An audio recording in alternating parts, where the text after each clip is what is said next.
Eu não vou nem arriscar a pronúncia, mas mora lá na Inglaterra, entendeu, irmãos? Irmão, seja muito bem-vindo entre nós, uma alegria recebê-lo, né? Para mim tem sido também uma alegria poder de alguma forma cooperar com a sua família, apacentando o coração do Rafael e da Thaísa. Que o Senhor te abençoe. Amém, meu irmão? Irmãos, e nós queremos hoje iniciar algo que é uma série de mensagens, onde a gente vai começar a expor as Escrituras, no livro de Filipenses, a carta que o apóstolo Paulo escreveu a essa igreja numa cidade chamada Filipos. Quando eu comecei a processar, né, e ler e estudar, quando a gente vai fazer uma mensagem expositiva, a gente não lê o capítulo 1 para ensinar o capítulo 1. Quando a gente vai fazer uma mensagem expositiva, você estuda primeiro todo o livro. Você estuda o contexto histórico, você estuda o contexto político, social, o que a igreja enfrentava naquele tempo. E me ocorreu que a escolha mais apropriada para esse momento, inclusive, seria falar sobre como a igreja de Filipos nasceu.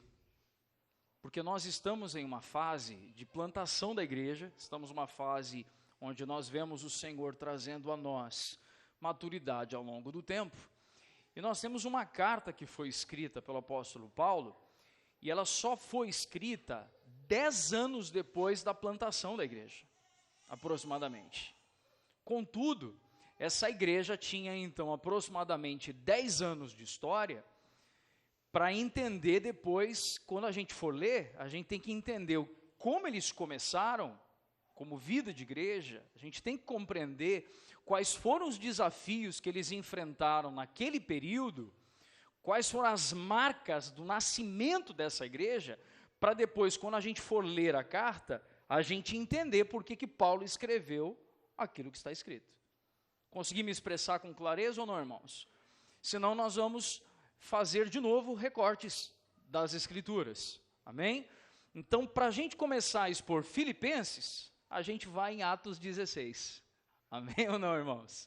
Então, abra a sua Bíblia em Atos dos Apóstolos, capítulo 16. Enquanto você abre, quero trazer aqui uma expressão que, quando Paulo está escrevendo a carta aos Filipenses, Paulo tem uma intenção. Paulo, primeiro, ele encoraja aqueles irmãos a que eles possam viver de modo pleno.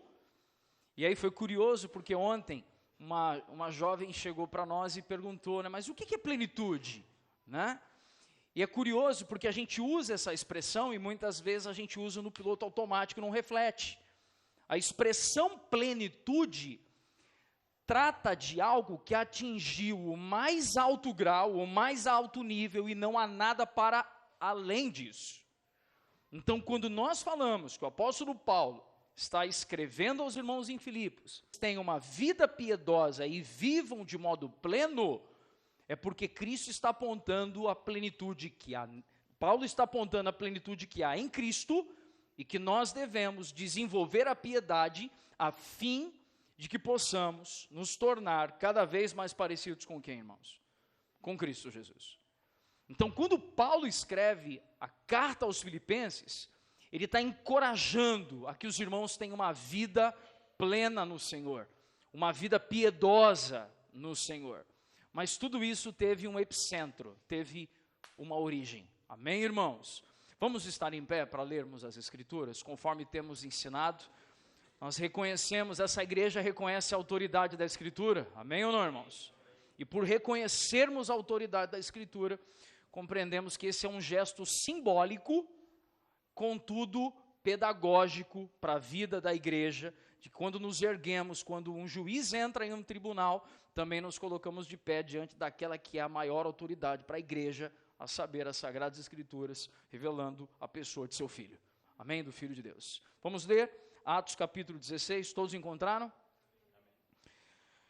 Paulo chegou também a Derbe e a Listra.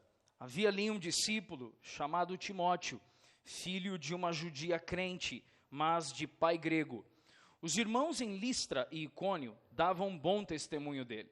Paulo queria que Timóteo fosse em sua companhia, e por isso circuncidou por causa dos judeus daqueles lugares, pois todos sabiam que o pai dele era grego.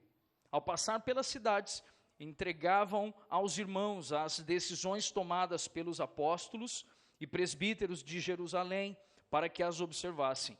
Assim, as igrejas eram fortalecidas na fé, e dia a dia aumentavam em número. E percorreram a região frígio-gálata, tendo sido impedidos pelo Espírito Santo de pregar a palavra na província da Ásia. Chegando perto de Mísia, tentaram ir para a Bitínia, mas o Espírito de Jesus não permitiu. E tendo contornado Mísia, foram a Troade.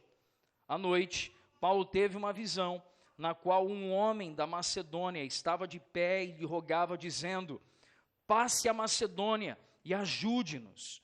Assim que Paulo teve a visão, imediatamente procuramos partir para aquele destino, concluindo que Deus nos havia chamado para lhes anunciar o Evangelho. Tendo, pois, navegado de Troade, fomos diretamente para Samotrácia e no dia seguinte a Neápolis. Dali fomos a Filipos, cidade da Macedônia, primeira do distrito e colônia romana. Nessa cidade permanecemos alguns dias. No sábado, saímos da cidade para a beira do rio, onde nos apareceu haver o lugar de oração, e assentamo-nos. Falamos às mulheres que haviam se reunido ali. Certa mulher, chamada Lídia, da cidade de Tiatira, vendedora de púrpura, Deus nos escutava. O Senhor lhe abriu o coração para que estivesse atenta ao que Paulo dizia. Depois de ser batizada, ela e toda a sua casa nos fez esse pedido: se julgam que eu sou fiel ao Senhor, venham ficar em minha casa. E nos constrangeu a isso. Aconteceu que, indo nós para o lugar de oração, veio ao nosso encontro uma jovem possuída de um espírito adivinhador, a qual, adivinhando, dava grande lucro aos seus donos. Seguindo Paulo e a nós, gritava dizendo: estes homens são servos do Deus Altíssimo e anunciam a vocês o caminho da salvação. Isso se repetiu por muitos dias. Então Paulo, já indignado, voltou-se e disse ao Espírito: em nome de Jesus Cristo, eu ordeno que você saia dela. E na mesma hora, o Espírito saiu. Quando os donos da jovem viram que se havia desfeito a esperança de lucro, agarraram Paulo e Silas e os arrastaram para a praça à presença das autoridades. Levando-os aos magistrados, disseram: esses homens, sendo judeus, perturbam a nossa cidade, costumes que não podemos aceitar nem praticar, porque somos romanos. Então a multidão se levantou unida contra eles, e os magistrados, rasgando-lhes as roupas, mandaram açoitá-los com varas. E depois de lhes darem muitos açoites, os lançaram na prisão, ordenando ao carcereiro que os guardasse com toda a segurança. Este, recebendo tal ordem, levou-os para o cárcere interior e prendeu os pés deles no tronco.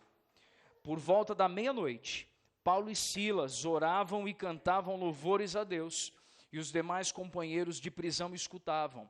De repente sobreveio tamanho terremoto que sacudiu os alicerces da prisão. Todas as portas se abriram e as correntes de todos os presos se soltaram. O carcereiro despertou do sono e, vendo abertas as portas da prisão, puxando da espada, ia suicidar-se, pois pensou que os presos tinham fugido. Mas Paulo gritou bem alto: não faça mal a si mesmo, estamos todos aqui. Então o carcereiro, tendo pedido uma luz, entrou correndo e trêmulo, prostrou-se diante de Paulo e Silas. Depois, trazendo-os para fora, disse: senhores, que devo fazer para ser salvo? Responderam eles: creia no Senhor Jesus, e você será salvo, você e toda a sua casa. E pregaram a palavra de Deus ao carcereiro e a todos os que faziam parte da casa dele. Naquela mesma noite, cuidando deles, lavou-lhes as feridas dos açoites. Logo a seguir, ele e todos os membros da casa dele foram batizados. Então, levando-os para a sua própria casa, deu-lhes de comer, e com todos os seus manifestava grande alegria de ter crido em Deus. Verso 35. Quando amanheceu, os magistrados enviaram oficiais de justiça com a seguinte ordem para o carcereiro: põe aqueles homens em liberdade.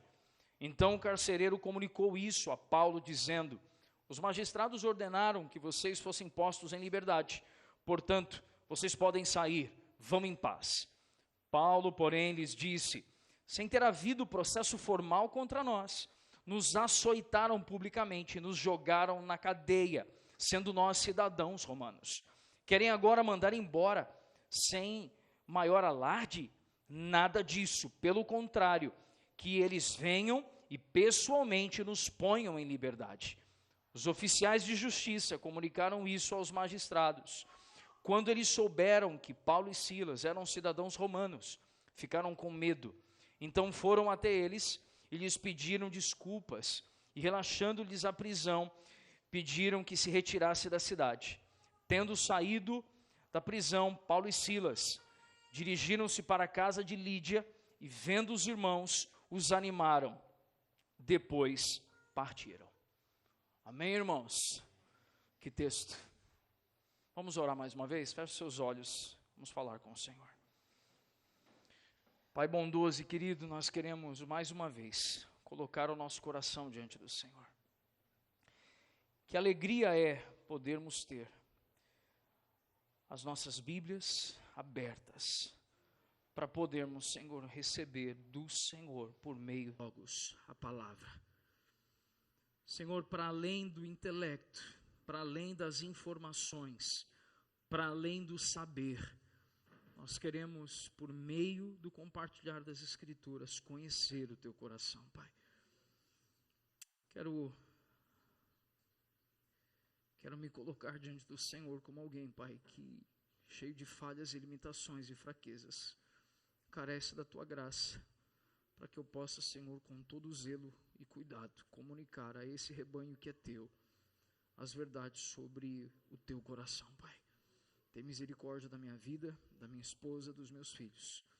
Senhor, que não seja o timbre da minha voz, mas que seja, Senhor, o Senhor, como supremo pastor e bispo das almas, comunicando algo do Teu coração para a Tua igreja. Que não seja o meu tom, Pai, mas o Teu tom de voz, aqui essa manhã mais uma vez. Em nome de Jesus. Amém. Pode se sentar, irmão.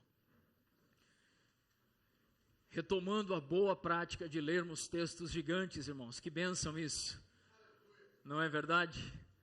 O que nós não podemos deixar acontecer é que esse seja o único dia da semana que a gente lê um texto grande, né, irmãos? Precisamos fazer da nossa semana uma semana repleta das Sagradas Escrituras. Quero compartilhar e preciso colocar aqui a gente atento a um contexto. Nós lemos o texto que está em Atos capítulo quanto? 16.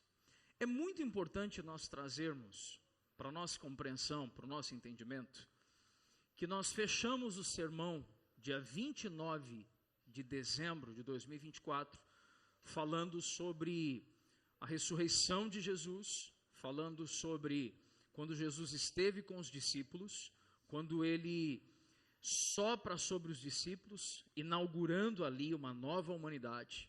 Historicamente, quando começamos a ouvir os relatos em Atos dos Apóstolos, nós vemos a igreja primitiva surgindo, a igreja primitiva ali despontando. Nós vemos em Atos capítulo 7, o primeiro mártir da igreja, sendo ali, tendo a sua vida passando, para a eternidade com Cristo.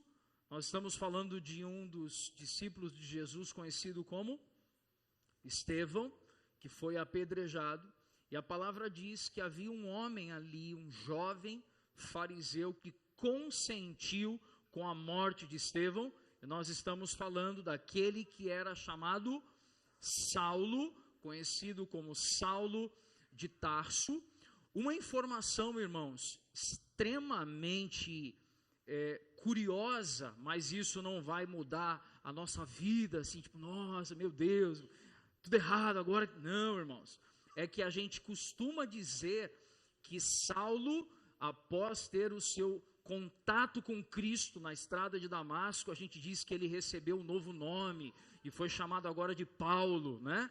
Quando na verdade, quando a gente estuda um pouco sobre a perspectiva histórica e social da época, a gente compreende que Saulo era o nome de nascimento dele, era o nome judeu dele. E esse texto, inclusive, de Atos 16, Paulo está afirmando que ele se tornou, em algum momento da sua história, cidadão romano. E que Paulo, na verdade, então, era o seu nome romano. Tudo bem o que eu disse ou não, irmãos? Amém? É importante a gente dizer isso, senão a gente vai espiritualizar coisas que não necessariamente precisam ser dessa forma. E aí, quando nós vemos a história do apóstolo Paulo, nós percebemos então que Paulo, ele passa por uma experiência com Cristo, onde ele vê o Cristo ali na estrada de Damasco, ele fica cego por um tempo, e é muito curioso, porque ele, quando recupera a visão, ele é instruído a voltar para a sua terra, ele é instruído a voltar para a sua casa, para a sua cidade. Ele passa um tempo com a igreja, com irmãos reunidos, naquele lugar. Depois ele passa a ser cuidado por um homem piedoso, que inclusive em Atos capítulo 15, Barnabé foi chamado de o filho da consolação, porque era um homem que tinha um perfil de conciliação. E é curioso nós percebermos que Paulo e Barnabé, ambos se tornaram homens extremamente amáveis e piedosos. Os irmãos estão ouvindo esse detalhe, amém? Ambos homens amáveis e piedosos, com perspectivas completamente distintas. Homens que amavam o Senhor, queriam servir ao Senhor, queriam viver a verdade do Evangelho, contudo, a perspectiva deles era completamente distinta. E em Atos dos Apóstolos, nos capítulos anteriores ao capítulo 16, nós vemos que Paulo tinha sido enviado pela igreja de Antioquia, e ele tinha feito uma primeira viagem missionária, onde nessa primeira viagem missionária ele estava acompanhado de Barnabé, e Barnabé, segundo nós lemos nas Escrituras, teve uma forte influência na vida de Paulo. Eu quero te chamar a atenção para uma coisa, irmão. Deus sempre vai colocar uma pessoa bem diferente de você do seu lado, para te ensinar coisas, e para que você também aprenda coisas, você também ensine coisas que nos faltam. Você ouviu isso, irmãos? Enquanto Paulo era mais sangue nos olhos, Barnabé era aquele cara tipo mais, peraí, segura um pouquinho, calma, vamos devagar. E quando nós percebemos que Paulo, por ele ter sido alguém que ele matava os cristãos, ele precisava estar do lado de um homem que puxasse ele um pouco. E Barnabé estava fazendo esse movimento de puxar Paulo, trazer Paulo para uma realidade de um coração mais brando, um coração mais sereno, um coração mais equilibrado. E no meio da primeira viagem missionária que estava ali Barnabé, e tinha um sobrinho de Barnabé presente, um homem conhecido como João Marcos. E João Marcos, na primeira viagem missionária que eles estavam fazendo juntos, não deu conta de acompanhá-los na viagem. Pode ter reclamado dos mosquitos, David, de repente. Pode ter reclamado do terreno pedregoso. Reclamou que entrou uma pedrinha na sandália dele, entendeu, gente? O cara não deu conta. Amor, por favor, amor. Ou o prato de comida na casa do irmão não estava do jeito que ele estava acostumado. De alguma forma, João Marcos não deu conta de prosseguir e ele então não fica na viagem, ele declina, ele volta para a cidade. E quando eles retornam à igreja, no final da primeira viagem missionária, e agora são enviados para uma nova região, uma nova viagem missionária, e eles estavam querendo ir para a Ásia. É importante você compreender isso. A intenção deles era ir para onde? Para a Ásia. Essa era a expectativa dos irmãos. Então, naturalmente, Barnabé, aquele chamado de o filho da consolação, encosta em Paulo. Eu fico imaginando a conversa, gente. A conversa de um homem mais brando com um cara que é mais sangue nos olhos, assim, sabe? E aí Barnabé chegando quieto, Paulo, eu estou pensando aqui em algo, a gente está para partir em viagem, né? E você conhece meu sobrinho, você já teve a oportunidade de ter contato com ele, eu estou querendo levar ele novamente na viagem com a gente. E em Atos 15, a gente percebe que a atitude de Paulo, eu fico imaginando que foi quase um rompante de Paulo de dizer que definitivamente não vai levar João Marcos, porque ele já nos abandonou antes, rapaz, ele vai dar trabalho para a gente. Como é que já vai pegar um menino desse agora e vai trazer ele de novo com a gente? No meio do caminho ele vai retroceder, ele vai recuar. E em Atos 15, diz que houve uma contenda entre Paulo e Barnabé. Irmãos, não é outra palavra que a Escritura coloca, é essa palavra. Diz que houve uma o quê? Contenda. Agora, tem algo que quando eu estava estudando, irmãos, assim, e quando você estuda, assim, para a gente compartilhar, a gente tem que ter muito cuidado de não acrescentar uma vírgula ou retirar uma vírgula da Escritura. Eu consigo imaginar esses homens contendendo, mas mantendo o seu coração inclinado à verdade do Evangelho, sem levar para o lado pessoal. Vocês ouviram isso, irmãos? A contenda é porque o interesse maior estava em fazer o quê? Em proclamar o Evangelho. Eles não estavam rivalizando entre si, eles estavam divergindo. Então é possível divergir sem rivalizar. Quantos compreendem isso aqui, irmãos? Como isso é importante para os nossos dias, irmãos. E agora o que acontece? Quando houve essa contenda, e aí é curioso, porque eu fiquei imaginando, Paulo era o cara do momento, irmãos. Paulo era o cara que quando chegava, os gregos chamavam muitas vezes Paulo de Hermes. Já ouviram essa expressão ou não? Hermes era o deus grego chamado de um mensageiro. Então, quando os gregos se referiam a Paulo como Hermes, eles estavam tentando do jeito deles, não era o jeito bíblico, digamos assim, mas do jeito deles, reconhecendo que Paulo era um mensageiro de Deus. Fazendo isso, amém? E Barnabé, que era diferente de Paulo, abriu mão de surfar na onda de Paulo, abriu mão de seguir Paulo no ministério, porque os dois estariam juntos na segunda viagem missionária. Sabe por quê? Por causa de um homem que carecia de um discipulado mais próximo, de um cuidado mais íntimo, João Marcos. Eu consigo enxergar em Barnabé alguém disposto a abrir mão de afazeres por causa de uma pessoa. Quantos compreendem isso? E quando nós vemos agora essa contenda finalizada, como que ela é finalizada? A gente começa o capítulo 16. E aí nós vemos que aconteceu algo. Tudo bem, então Barnabé vai seguir com João Marcos. Eu preciso remontar a minha equipe ministerial, então. Vamos embora. Vamos remontar a equipe aqui. Aí olha para o lado, quem que a gente tem? Já tinha alguém próximo ali, piedoso, Silvano, que nós muitas vezes o vemos nas escrituras como Silas.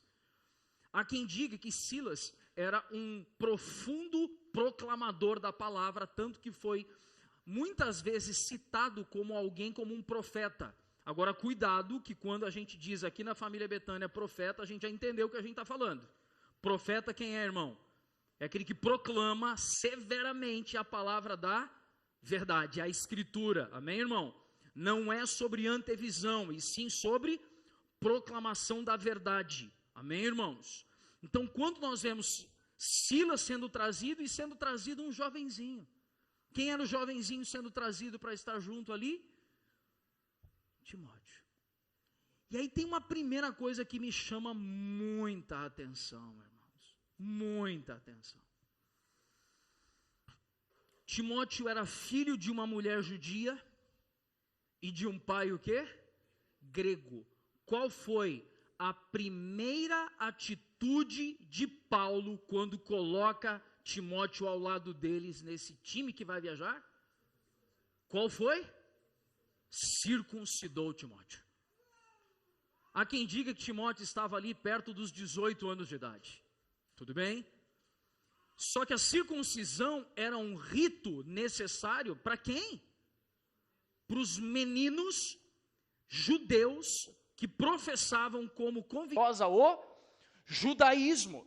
Só que, peraí, irmãos, então vamos refletir sobre algo. No que a circuncisão era importante naquele momento para a salvação?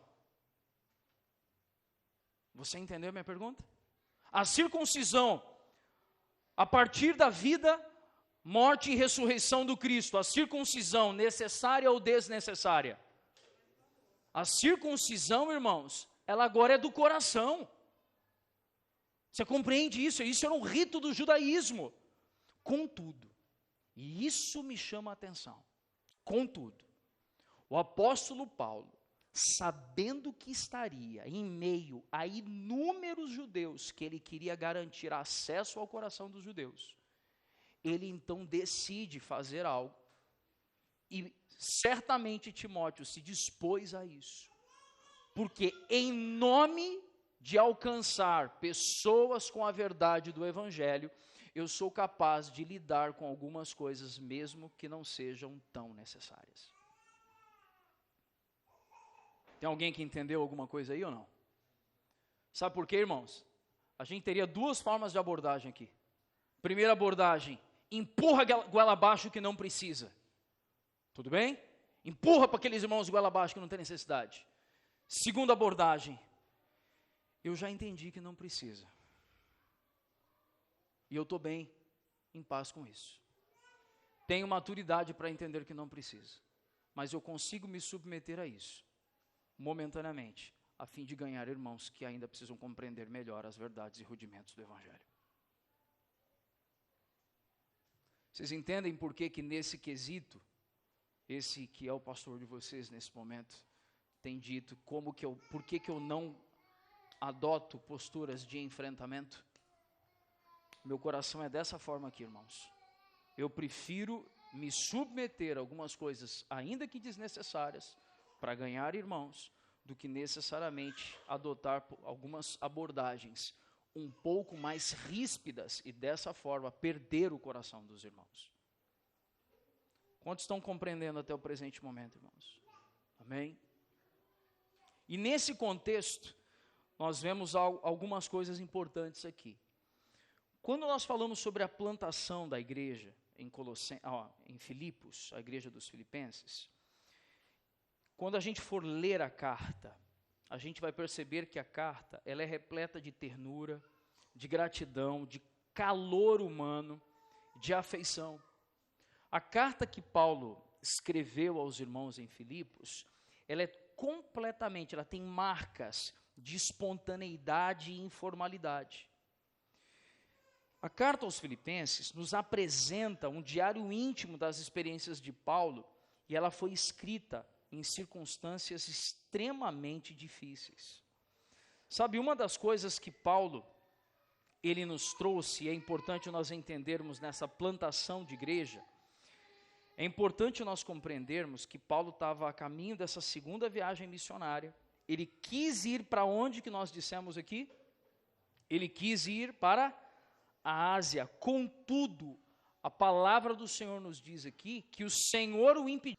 Ele teve um sonho de um homem dizendo: venham para a Macedônia.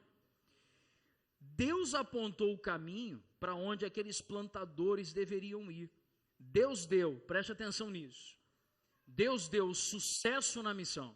Eles tiveram sucesso na plantação da igreja em Filipos. A carta foi escrita quantos anos depois aproximadamente que nós dissemos? Aproximadamente 10 anos depois, quando Paulo esteve na sua primeira prisão em Roma. E é interessante nós percebermos que ainda que tenha sucesso na missão, o sofrimento não é incompatível com o sucesso da obra de plantação. Sabe uma verdade que nós estamos vendo nessa trajetória de Paulo na plantação da igreja ali com os irmãos em Filipos, que Paulo não plantou a igreja vivendo somente alegrias ali. Paulo teve dores interiores no processo de formação daqueles irmãos. Muitas vezes o solo fértil da proclamação, ele é regado por lágrimas, suor e sangue daqueles que proclamam as boas novas do Evangelho. Paulo e Silas foram açoitados e presos em Filipos, mas o mesmo Deus que abriu o coração de Lídia, também abriu as portas da cadeia, libertando os seus servos. Filipos, uma informação interessante para nós compreendermos, é que Filipos era uma cidade estratégica pela sua geografia. Ela ficava entre o Oriente e o Ocidente, tem uma espécie de uma região montanhosa que separa geograficamente a Ásia e a Europa. E essa cidade, Filipos, ela foi fundada por Filipe da Macedônia, que foi o pai de Alexandre o Grande, imperador romano. E essa cidade, ela tinha ali uma característica tão estratégica, e quem dominasse a região de Filipos teria uma rota do Oriente para o Ocidente. Por isso, alcançar Filipos seria abrir caminho para o Evangelho em outras nações. Irmãos, é muito importante a gente compreender algo especial aqui. A região de Filipos é na atual Europa, e a igreja em Filipos foi a primeira igreja cristã fundada na Europa. Os irmãos ouviram isso, amém ou não? O que era o desejo do coração de Paulo, Barnabé, Timóteo, João Marcos, Silas, o desejo deles não era ir para Macedônia, o desejo deles era ir para Ásia. Mas quando o Senhor os impede e os reorienta, os redireciona a Filipos, dá-se início à pregação do Evangelho na região da Europa. E muitas vezes nós precisamos compreender, sabe o que, irmãos? Que Deus nos tira dos nossos planos para que os planos dele sejam cumpridos por meio de nós. Por meio, o plano é de quem, irmãos? É de Deus. Nós somos tão somente, como Paulo tantas vezes, cooperadores do Evangelho de Cristo Jesus. Quantos estão compreendendo até o presente momento? Agora eu preciso compartilhar algo interessante sobre essa cidade. Por quê? Porque existem inúmeras cidades na Europa. Por que a cidade de Filipos era tão estratégica? Essa cidade, irmãos, ela foi palco de uma das mais importantes batalhas travadas em toda a história do Império Romano, quando o exército leal ao imperador assassinado Júlio César lutou sob o comando de Otávio, mais tarde imperador Augusto, e Marco Antônio, e derrotou as forças rebeldes de Brutus e Cássius. Sabe o que a história está nos ensinando? Que exércitos presentes em Filipos foram responsáveis por guardar a cidade contra insurgentes, contra revolucionários. E foi por essa causa, por causa desse acontecimento, que a cidade de Filipos recebe, então, uma posição de honra. Ela é elevada a uma posição de colônia romana. Existe uma diferença entre você fazer parte do Império Romano como uma nação oprimida, ou naquela época fazer parte do Império Romano sendo tratado como uma colônia romana.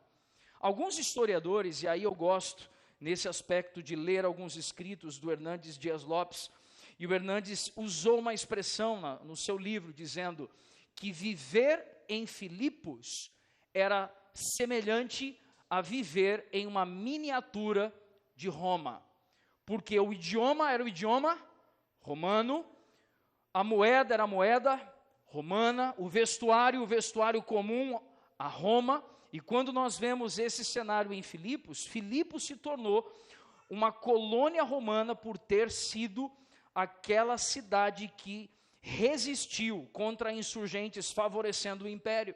E quando Paulo chega nessa cidade, quando Paulo vai proclamar nessa cidade, ele tem que lidar com uma população que era apaixonada pelas pompas de Roma.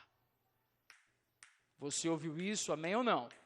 Quando Paulo vai proclamar o evangelho em Filipos, ele tem que lidar com a pompa com as pessoas que gostavam de lidar com as pompas de Roma. Preste atenção em algo curioso que tentei expressar em um parágrafo aqui. Guardadas as devidas proporções, quando nos comportamos de modo que o interesse de nos relacionarmos com políticos e governantes desse tempo, com interesses pessoais e secundários, estamos, de modo sutil e velado, assumindo que a cultura e governo desse tempo têm influência e domínio sobre o nosso coração. Pastor, me explica o que você quis dizer com esse texto, com essa frase. Irmãos, eu quero que o irmão tenha muito cuidado com o que eu vou dizer aqui. Eu tenho muita preocupação com o recorte. Contudo, eu não posso me omitir em dizer algo aqui. Nós queremos viver uma vida piedosa, amém? Nós estamos debaixo de que governo? Nós estamos debaixo de que governo, irmãos? Governo de Cristo, amém? Tudo bem, eu entendi que você queria já fazer Não faz isso. Nós estamos debaixo do governo de Cristo, irmãos. Ele só fez um símbolo ali, irmãos. Eu não quero... Nós não faremos isso nesse púlpito. Não. Esse púlpito de 2 milímetros aqui, né, irmãos? Tapete. Sabe uma das coisas que nós precisamos compreender?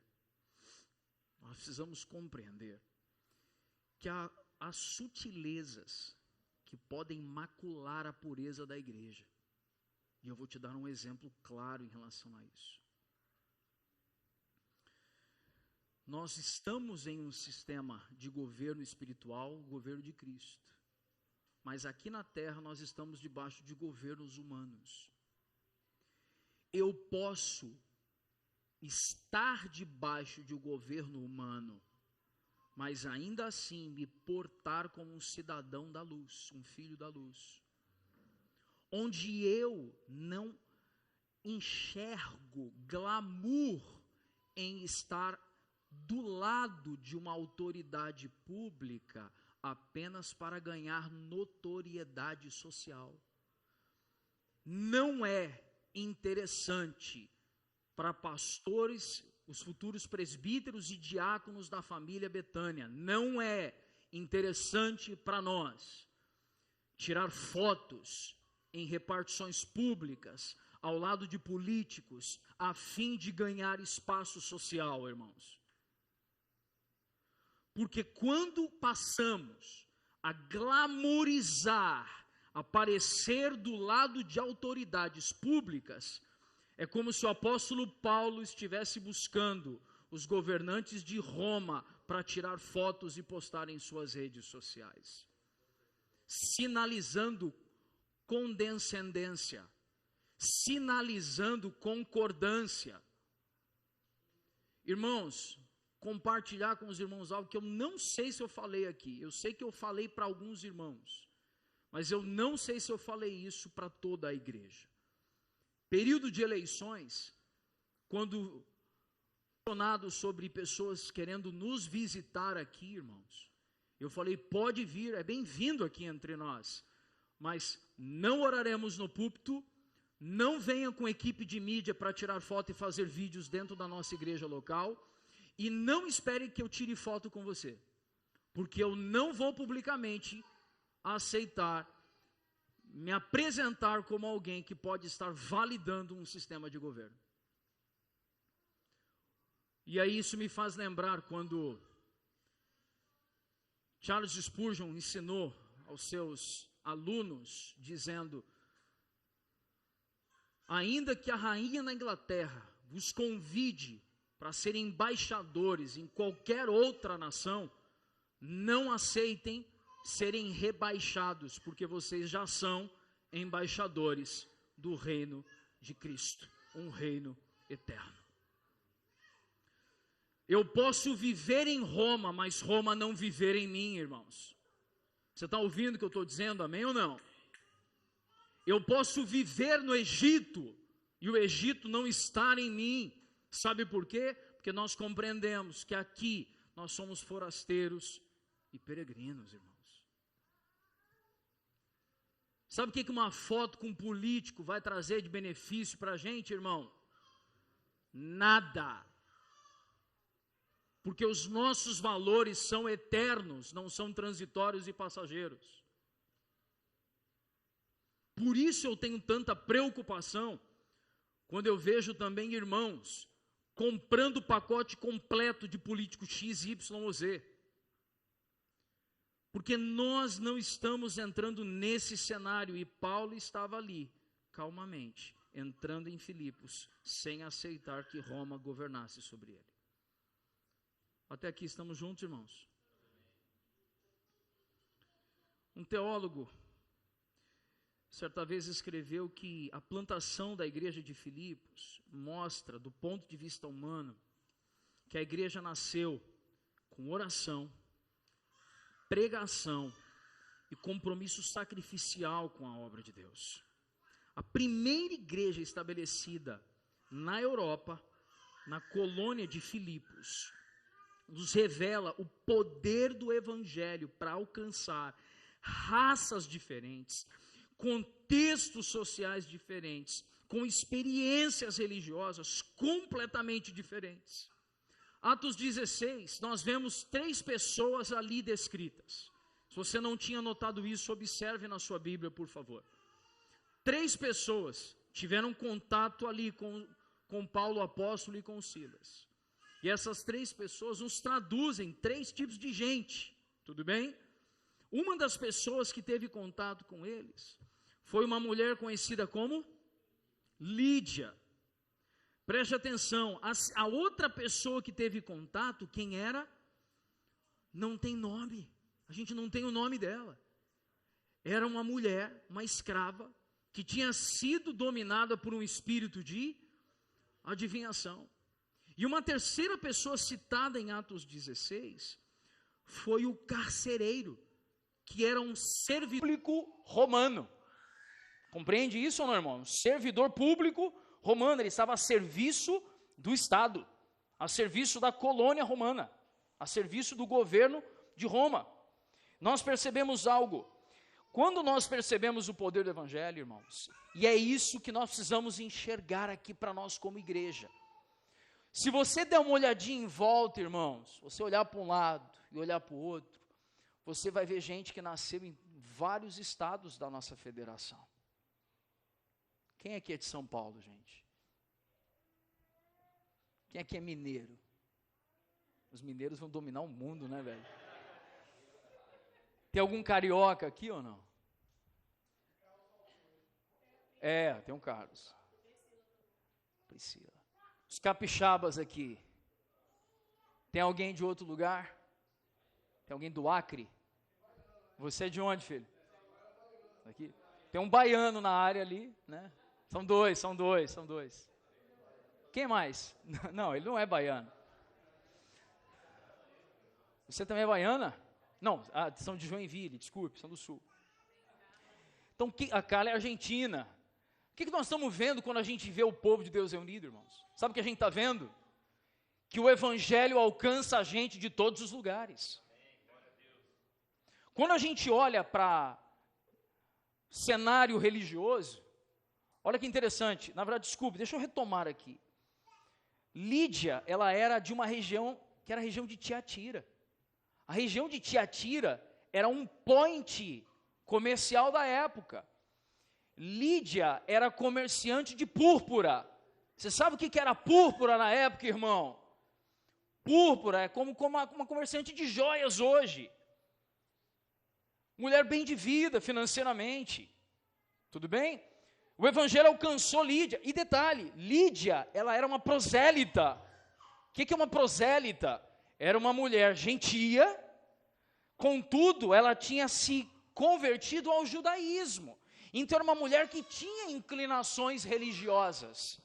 E isso nos ensina uma coisa: é possível ter inclinações religiosas e ainda assim não ser convertido. Ouviu isso ou não? Mas tem uma outra mulher, Que outra mulher que nós vemos? Uma mulher que era o quê, irmãos? Escrava.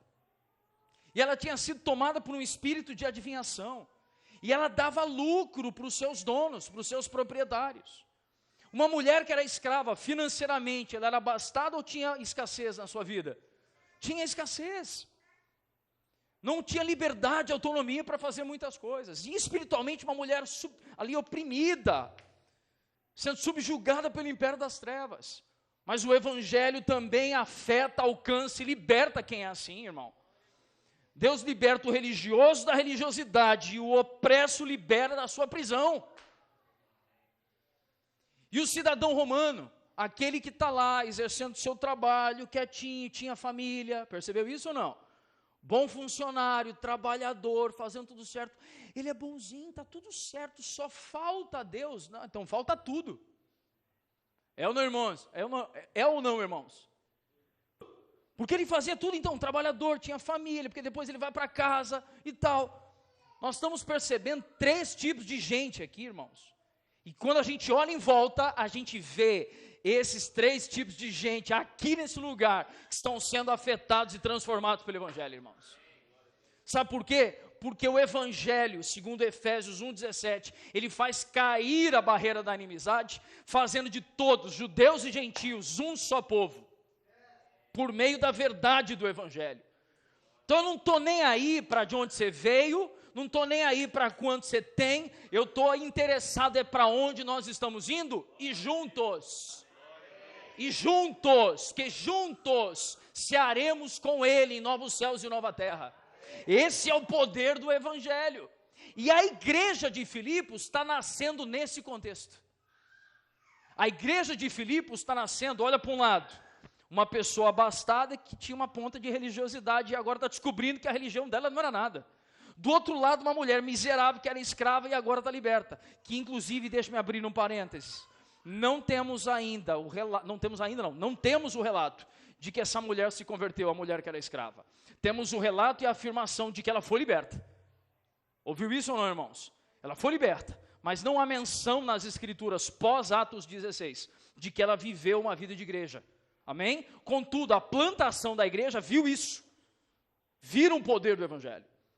E aquele carcereiro ouviu da palavra, e ele é tomado por um profundo temor, e um irmão com inclinações suicidas. Você percebeu? Um homem com inclinações suicidas. A primeira situação de medo, o que ele quis fazer? Tirar a própria vida. E quando o evangelho chega, irmãos, o evangelho vai desintoxicando pessoas com marcas e traumas, para que a pessoa não queira tirar a sua própria vida, porque a fim de falarmos a palavra de Deus, Cristo veio para que tenhamos vida, e vida em abundância. O evangelho tira pessoas em depressão da depressão, o evangelho tira pessoas com inclinações suicidas da angústia, o evangelho faz essas coisas. E aí quando nós vemos então, a igreja sendo ali formada, ela era multicultural e multirracial. A salvação alcança todos os tipos de pessoas. Deus salva pessoas de lugares diferentes, raças diferentes, culturas diferentes, religiões diferentes, por meio de Cristo. Ouviu isso ou não? Porque a gente disse aqui, salva pessoas de religiões diferentes, por meio de Cristo. Todas quantas abrem mão das suas velhas práticas para assumir Cristo como o único mediador entre Deus e os homens. Quando vemos isso, é poderoso para nos sustentar em todas as coisas, irmãos. Agora preste atenção, a plantação da igreja está rolando, tudo bem? Estão proclamando o evangelho em Filipos. Só que quando eles expulsam lá o filho do capiroto, né, lá da mulher que estava com o espírito de adivinhação, eles foram o que, irmãos? Eles foram presos. Tem 2 coisas que eu preciso compartilhar aqui. Aquela mulher estava tomada por um espírito de adivinhação. Curioso. Porque a gente tem um caricato do que é o espírito de adivinhação.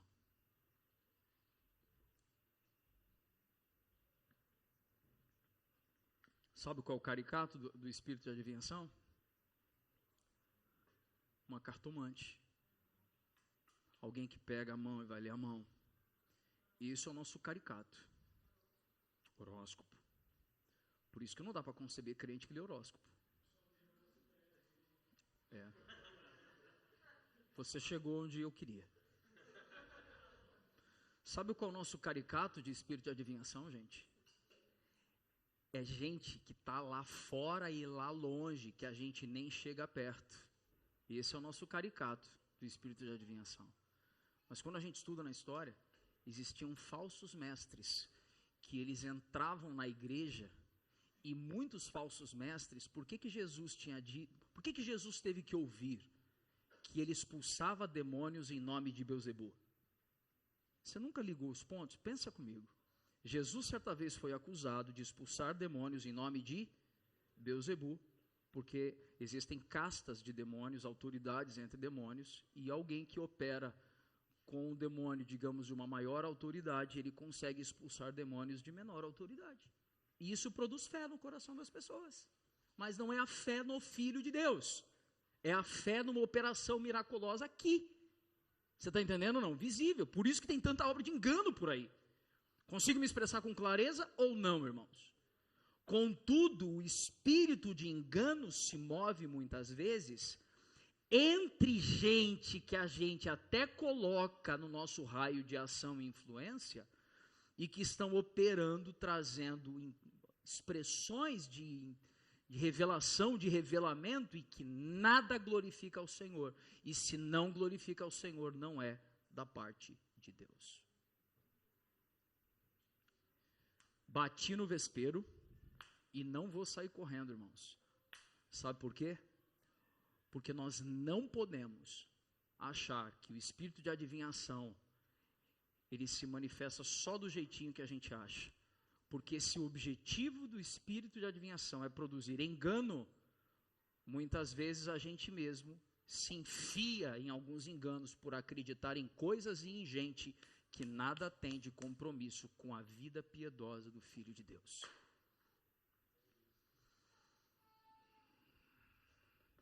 Vocês entenderam bem o que eu disse, né, irmãos? Vocês entenderam mesmo ou não? Beleza?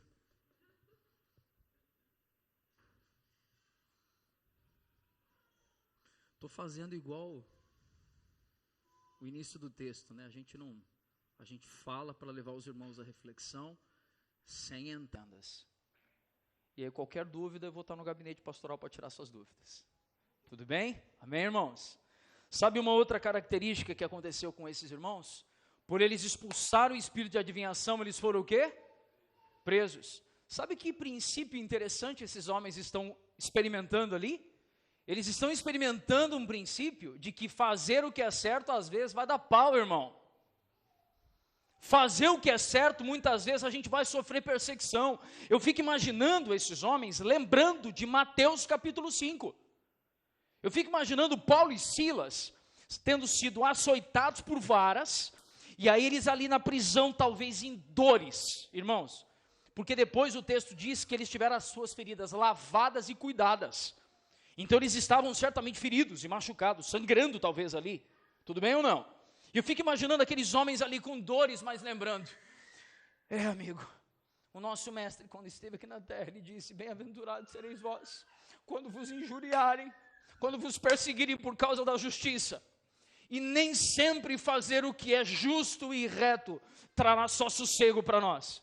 Fazer o que é justo e reto trará muitas vezes consequências dolorosas, mas ainda assim, mais vale permanecer na verdade do que ser guiado por espíritos de engano. E o curioso, olha que especial isso. Paulo e Silas estavam em dores, proclamando o evangelho, e eles não murmuraram. Eles não praguejaram. Irmão, preste atenção. Uma das práticas mais recorrentes entre nós na igreja contemporânea, sabe o que é? É a maledicência e o ato de praguejar. Quando a gente é injustiçado, qual a nossa tendência? Praguejar. Aqueles homens, em vez de clamar por vingança contra os seus inimigos, eles clamam pelo nome de Deus e para adorá-lo. Eles tributaram ao Senhor na cadeia, cantando, orando a despeito das circunstâncias. O evangelho que pregam aos outros funciona para eles também. Você está ouvindo isso ou não, irmão? Porque se eles estão pregando um evangelho da reconciliação do homem com o Pai, eles não poderiam ter um coração faccioso e contencioso. O coração deles precisava também apontar para a reconciliação. E eles não praguejaram contra aqueles que tinham sido os executores da sentença ali, de terem os ferido e os chicoteado. Quantos estão comigo até o momento, irmãos? Sabe, é uma igreja que está nascendo, irmãos, com marcas do Cristo ressurreto. Você está ouvindo isso ou não, irmão? É uma igreja que está nascendo, onde tem sofrimento ou não, irmão? Tem sofrimento ou não? Tem, mas tem gente liberta. Tem luta de você tentar falar 10 vezes a mesma coisa, a pessoa não entender, porque ela acha que ela já entendeu tudo, a religião ali, como Lídia. Tem, mas um dia Lídia abriu os olhos, abriu a mente, se tornou uma mulher piedosa. Sabe o que isso nos ensina, irmãos? Que igreja vai ter de tudo. Contudo, eu não me aflijo com nada, porque na vida da igreja temos a Cristo, e Cristo é tudo em todos, por meio de todos, e servindo a todos. Algumas peculiaridades no surgimento dessa igreja. Evidências internas e externas, e agora falando que Paulo ele escreveu essa carta. Agora Paulo, na verdade, ele sai da prisão, passa por Filipos, fica um tempo em Filipos, ensina as bases do evangelho e segue viagem. Os irmãos ouviram até aqui, amém ou não? Então o que Paulo fez? Entrou em Filipos, proclamou o evangelho, ensinou a palavra, e ele segue viagem. Seguindo viagem, nós vemos algumas coisas acontecendo.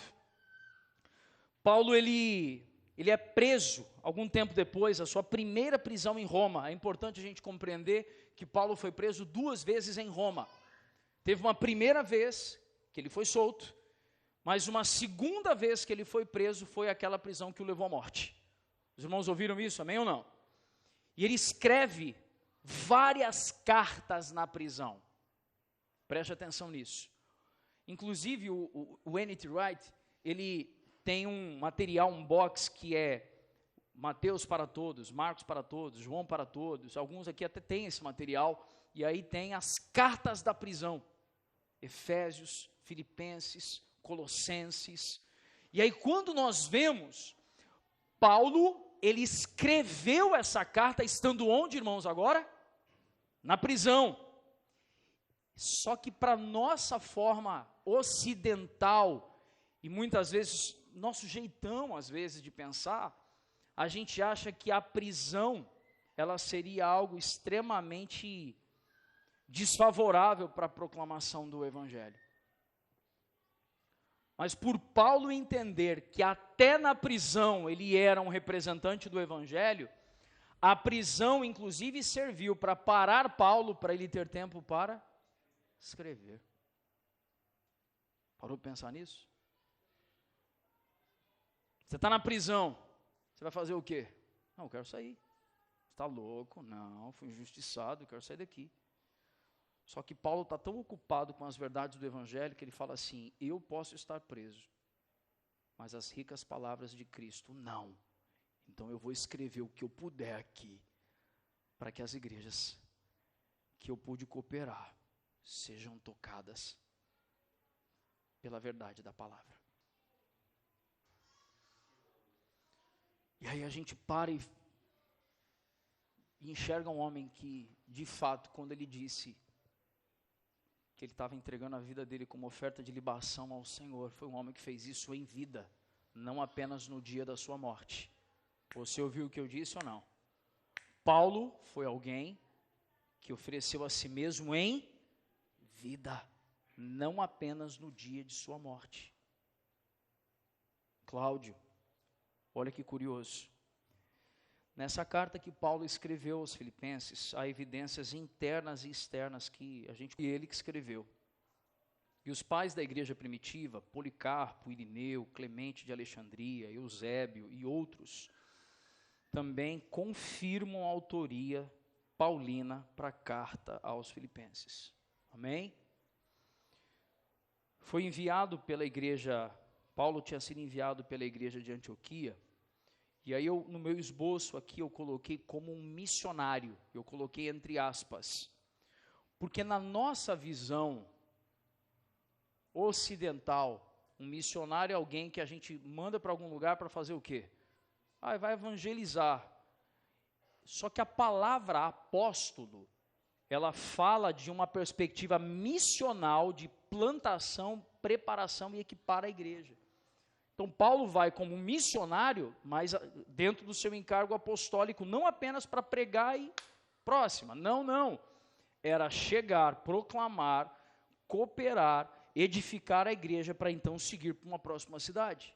Esse era o encargo apostólico de Paulo. Essa é uma carta da prisão, como acabei de dizer. Nós vemos que ele escreveu essa carta, e agora eu quero entrar com alguns dados cronológicos aqui para nós. Ele esteve preso algumas vezes. Ele esteve preso em Filipos, como nós vimos em Atos 16. Ele esteve preso em Jerusalém, Cesareia, em Atos 21 e Atos 23 nós vemos isso. Paulo também esteve preso em Roma em 2 etapas. Há evidências abundantes de que Paulo escreveu de Roma essa carta no final de sua primeira prisão. Nessa primeira reclusão, em torno de 2 anos. Curioso, irmãos, Paulo ficou preso em torno de 2 anos, entre os anos 60 e 62 depois de Cristo, conforme alguns historiadores acreditam. Foram 2 anos aprisionado. E ele escreve essa carta com uma perspectiva. Por quê? Preste atenção em algo. Quem sediou a igreja em Filipos? Vocês pararam para observar no texto que lemos que a igreja, ela inicia na casa de Lídia. A casa de Lídia foi a sede da igreja naquele momento, quando começou ali um grupo de irmãos assim. Paulo escreveu a carta aos Filipenses com inúmeros motivos, dentre eles para agradecer a sua generosidade. Preste atenção em algo extremamente importante aqui. Essa é uma carta de gratidão, porque a igreja tinha um profundo envolvimento com o velho apóstolo em suas necessidades. Essa foi a única que se associou, essa igreja, a igreja dos Filipenses, foi a única igreja que se associou a Paulo desde o início para sustentá-lo. Nós vemos isso em Filipenses 4,15. Enquanto Paulo esteve em Tessalônica, eles enviaram sustento para ele 2 vezes. Enquanto Paulo esteve em Corinto, a igreja de Filipos também o socorreu financeiramente. E sabe por que Paulo teve ali, fez questão de agradecer aos filipenses pela ajuda que ele recebeu? Porque muitas vezes, quando essa carta, a gente não entende o contexto do que estava por detrás, achando que Paulo estava agradecendo valores. Paulo estava agradecendo o gesto. Sabe por que Paulo estava agradecendo o gesto? Porque Paulo tinha sido um matador de cristãos. Ele agora estava proclamando o evangelho, como um pregador do evangelho.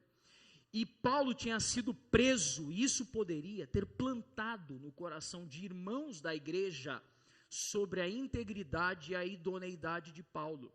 E se eles tivessem indagado sobre a integridade e idoneidade de Paulo, jamais o sustentariam para que ele continuasse a proclamar o evangelho. Então, quando Paulo está lhes agradecendo pelo gesto de estarem ali sustentando ele ao longo do caminho, Paulo está dizendo: eu louvo ao Senhor, porque vocês de fato entenderam que esses sofrimentos e essa prisão não são porque eu me tornei um infrator, mas porque eu tenho sido alguém que está gastando a vida por amor ao Evangelho de Cristo Jesus. Os irmãos compreenderam isso, amém? Por isso esse é um elemento presente na carta aos Filipenses. A igreja em Filipos enfrentava 2 sérios problemas, preste atenção nisso. Um interno e outro externo. Aqui começam os desafios de uma vida piedosa, irmãos. Preste atenção num primeiro elemento. Um dos problemas que os filipenses estavam enfrentando era a quebra da comunhão. Havia desunião entre alguns crentes, que era um pecado que estava atacando o coração da igreja. Era uma arma destruidora que estava roubando a eficácia da igreja diante do mundo. Ralph Martin diz que a igreja filipense sofria problemas de presunção, preste atenção nisso. A igreja de Filipenses sofria problemas de presunção, vaidosa superioridade, induziam ao egoísmo, quebrando a koinonia, a comunhão, espírito de boa vontade com a comunidade. Sabe o que os filipenses estavam enfrentando naquele momento da trajetória deles? Praticamente 10 anos depois da sua plantação, eles começaram a ter um espírito de superioridade, uns com os outros ali. Começaram a ter um problema chamado partidarismo. Que o apóstolo Paulo, em certo ponto da carta, ele bate no problema e fala assim: gente, nós não podemos fazer as coisas por partidarismo ou vanglória. Nós não podemos querer receber nós o mérito por algo que não fomos nós que fizemos. Sabe o que nós precisamos compreender? Que um dos problemas internos na igreja de Filipos era que alguns começaram a se considerar mais inteligentes, mais sábios, mais experientes do que os outros. E quando isso começa a acontecer, isso afeta a comunhão entre os irmãos. Por isso, o desenvolvimento de uma vida piedosa passa por a gente pôr o pé na goela do egoísmo e torcer. Uma das coisas que precisamos desenvolver para termos uma vida piedosa, irmãos, é não aceitarmos partidarismo entre nós. Não aceitarmos revanchismo entre nós. Um outro problema que eles enfrentavam era um espírito de pequenas disputas e reclamação. Preste atenção em algo curioso, até mesmo duas irmãs líderes da igreja, duas irmãs que a gente vai entrar no devido momento, expondo isso com maior detalhe ao longo da exposição de Filipenses.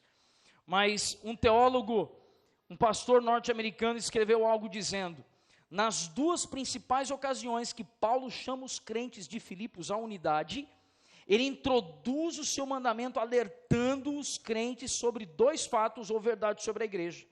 Em Filipenses 2:1, Paulo os relembra que eles estão em Cristo e que o amor do Pai foi derramado sobre eles e que pelo Espírito a eles foi dado o dom da comunhão. É essa obra trinitariana que fez deles o que eles são. Viver em desarmonia, em vez de em união, é um pecado contra a obra da pessoa de Deus. Irmãos, preste atenção. Se não estamos vivendo em plena comunhão, estamos pecando contra o corpo de Cristo. Os irmãos ouviram isso, amém ou não? Se não estamos lutando por preservar o vínculo da paz e viver na comunhão do Espírito, nós estamos pecando contra o Senhor, porque a unidade do corpo é plena, a unidade do corpo já existe. Quando eu estou me opondo à unidade do corpo, eu estou concorrendo com o Espírito Santo, que o Espírito Santo produz a unidade desse corpo. Quantos estão compreendendo isso, irmãos? Por isso, o viver piedosamente é uma jornada para toda uma vida, irmãos. Segundo problema que eles enfrentavam era uma heresia doutrinária. A igreja estava sob ataque também e pelo perigo de falsos mestres. O judaísmo e o perfeccionismo atacavam a igreja. Essa frase foi dita por Hernandes Dias Lopes. O perfeccionismo e o judaísmo atacavam a igreja. Os chama de adversários, de inimigos da cruz de Cristo. A carta aos Filipenses, curiosamente, ela não é um tremendo de um tratado teológico, como a gente vê em Efésios, como a gente vê em Romanos. É uma carta pessoal que trata de assuntos pessoais, mas esses temas são abordados teologicamente. E vale destacar algumas coisas principais. Irmãos, preste atenção em 4 coisas importantes que nós vamos encontrar carta aos Filipenses. Quem quiser anotar, primeira coisa, alegria. Um dos elementos da carta que vai estar exposto ali para a gente é alegria. E a alegria não é quando tudo vai bem, preste atenção. Ainda que preso, oprimido por circunstâncias diversas, Paulo irrompe em brados de alegria, revelando que a alegria verdadeira é imperativa, ultracircunstancial e cristocêntrica. Irmãos, preste atenção, a alegria que temos aqui não é uma alegria que depende de como estamos nesse momento aqui. É uma alegria que depende da certeza de para onde estamos indo. Quando a gente sabe para onde estamos indo, temos alegria. Outro elemento que vamos encontrar nessa carta aos Filipenses é sobre a unidade cristã. Preste atenção nessa reflexão. Paulo revela que o outro deve vir antes do eu. O amor não é egocentralizado, mas, essa expressão é inventada por alguém aqui que eu vi ontem em um livro de estudo, o amor, ele é outrocentrado. O amor verdadeiro, genuíno, ele põe Cristo no centro, no governo de todas as coisas. Mas na hora de eu pensar em interesses, a minha prioridade são os interesses do outro. O verdadeiro amor, ele é outrocentrado. Outra verdade que vamos encontrar na carta aos Filipenses é a pessoa de Cristo. Cristo é a figura central dessa carta. Ele é o elo de união entre todas as outras partes. Irmão, preste atenção. Vou falar algo aqui. E os irmãos sabem disso. A gente só precisa repetir coisas muitas vezes que a gente já sabe. Não existe verdadeira comunhão longe de Cristo. Longe de Cristo, o que existe é coleguismo, é filos, é troca. Eu faço por você enquanto você faz algo por mim. Mas quando nós entendemos que a verdadeira comunhão só há por meio de Cristo, a primeira coisa que eu posso fazer, então, eu vou para Cristo. E estando em Cristo, eu consigo derramar de Cristo sobre outros. Mas porque eu estou nele. E outra verdade contida na carta aos Filipenses é sobre a segunda vinda de Cristo. Quando Paulo escrevendo, e a gente vai abordar isso no próximo domingo, quando Paulo escreveu que o mesmo Deus que começou a boa obra é fiel para completá-la em nós, mas aí tem uma frase final, irmãos. Qual é a frase final? Até o dia de Cristo. Isso é uma esperança das últimas coisas que estão para acontecer. Isso é a esperança da ressurreição dos mortos. Quando receberemos um corpo glorificado como Ele tem um corpo glorificado e perfeito. Para esse dia, o Pai está trabalhando, a fim de que toda criatura, sem exceção, se dobre aos pés do Senhor Jesus. E todo aquele em quem Ele começou a sua obra, esteja pronto naquele dia. Para aquele dia, os cristãos também devem trabalhar. E finalizando o compartilhar dessa manhã, a alegria e a unidade cristã tem como fundamento Cristo e a expectativa de sua vinda gloriosa. Amém, irmãos? Com isso nós entendemos alguns elementos de como foi a plantação da igreja, o contexto dela, como era o coração de Paulo, como foi a história de Paulo ir para Filipos. E na próxima semana, os irmãos já têm uma tarefa. Qual vai ser a tarefa próxima semana, irmãos? Filipenses inteiro na semana, irmãos. Você vai ler Filipenses 1? Não, irmãos.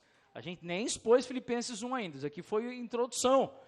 Então os irmãos vão ler Filipenses inteiro essa semana. Tudo bem ou não? Se puder umas 3 vezes, melhor ainda. Se puder todos os dias, melhor ainda. Tudo bem ou não, irmãos? Amém?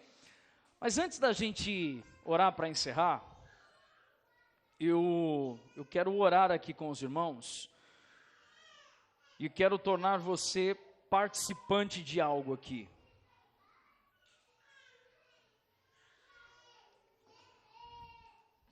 Quero tornar você participante de algo. Nós temos, irmãos, nos últimos dias, nós temos nos esforçado procurando um novo lugar para nós. E não temos até o presente momento uma perspectiva tão sólida como tínhamos há 10 dias atrás. Amém, irmãos? Nós entendemos parte do percurso, é parte do caminho, mas nós queremos gastar um tempo orando com os irmãos agora sobre isso. Vamos fazer isso, irmãos? A gente precisa de um lugar maior, a gente precisa de um lugar para oferecer um ambiente apropriado. Não quero usar a palavra estrutura, amém ou não, irmãos? Nós queremos proporcionar o quê? Um ambiente apropriado, tudo bem?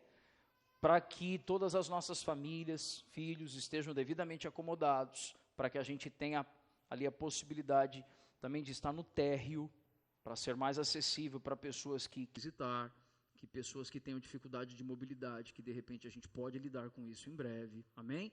Mas eu quero trazer você para esse tempo de oração aqui, tudo bem? Podemos gastar um tempo orando sobre isso ou não, irmãos? Vamos estar em pé?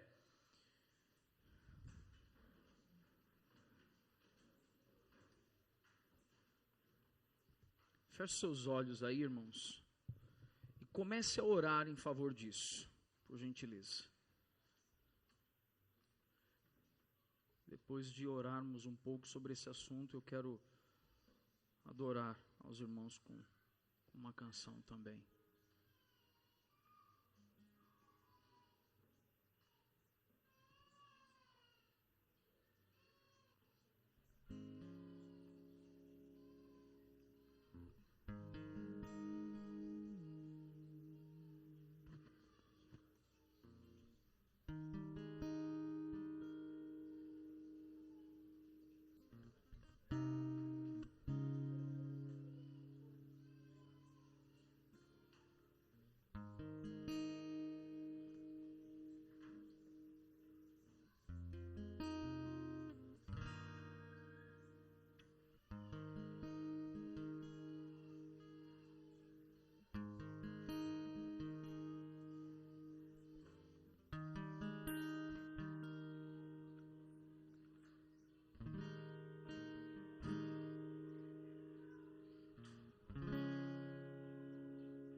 Erguer as mãos, dizer tu és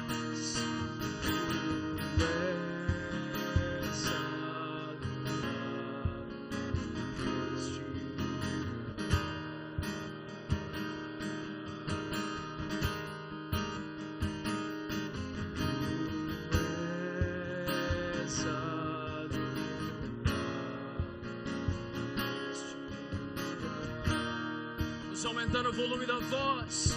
Tu és adorado.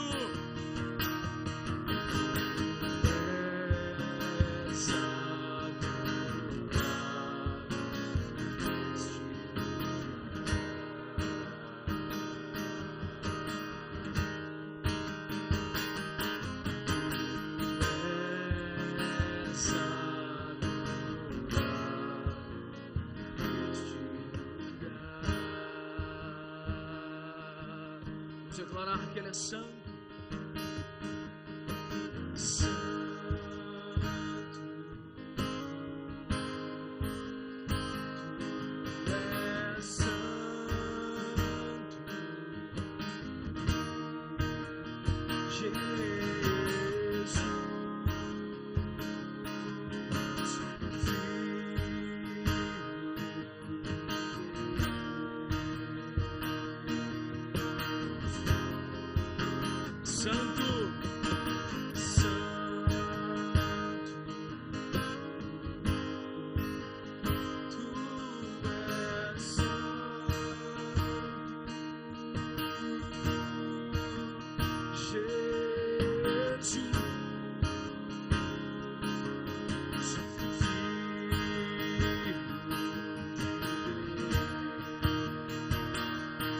Toda força, tu és adorado.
Paizinho,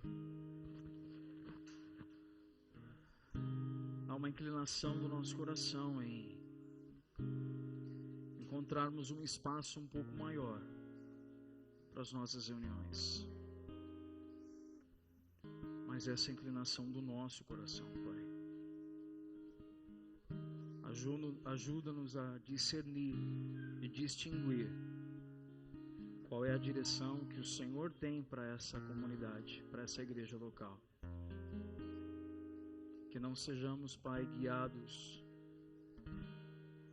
pela nossa mentalidade, mas sejamos conduzidos pela Tua voz, pela voz do Teu Espírito. Nos ajuda, Senhor, a discernir cuidadosamente a que passos o Senhor quer que a gente dê.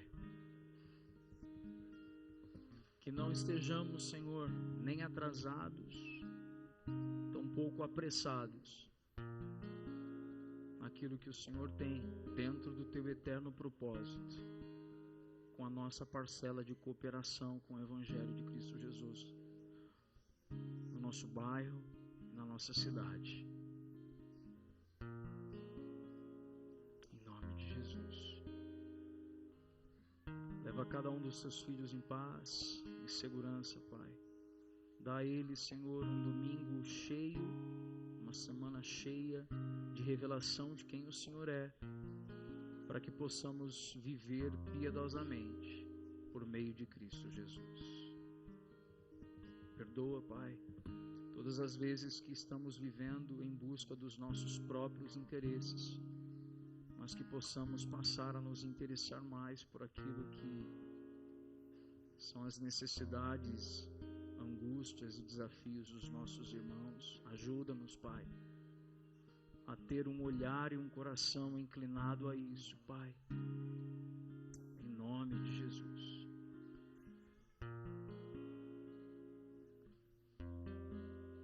Que o amor de Deus, o nosso Pai, nosso maior desafio aos meus olhos é permanecermos fiéis ao Senhor. Amém? Sei que vocês têm dúvidas mil aí, né? Se a gente for abrir para perguntas,